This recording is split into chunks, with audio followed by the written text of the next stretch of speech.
Hello, my dear students. Welcome back to Concept Series. Today we are going to discuss our first ideology, that is idealism.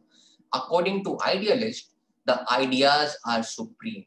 They are primary. The ideas are the essence of universe. And all the matter which is around us, which is in our surrounding, that is nothing but the construction or manifestation of ideas. First of all, the idea comes. After that, the matter comes into the existence. The idealism is the oldest ideology which has its origin in ancient Greece in political philosophy of Socrates and Plato. As I told you, according to idealism, ideas are most important. They believe that ideas are essence of universe. In other words, ideas are only the true reality, and matter which is around us is merely the manifestation or construction of ideas. They also believe that matter do not has independent existence without ideas. Take one example, just take example of bulb.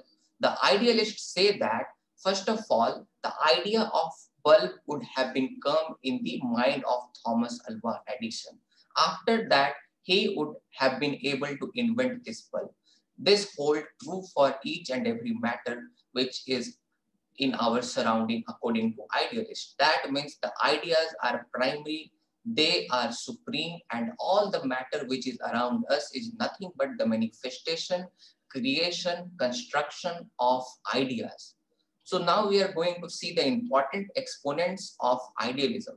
Therefore, as I told you, the idealism tradition has been started in ancient Greece from the thought of Socrates. Therefore, Socrates, Plato, Aristotle, Jean-Jacques Rousseau, Immanuel Kant, G.W. Fiegel, and T.H. Green are important exponents or scholars of idealism. Now we are going to see the views of idealists on human nature. Therefore, according to idealists, the human beings are social animals. They cannot live in isolation without society. One who live without society are either beast or god. You must have read this in the thought of Aristotle. They also reject the idea of the atomistic concept. They also reject that the individuals are self-sufficient.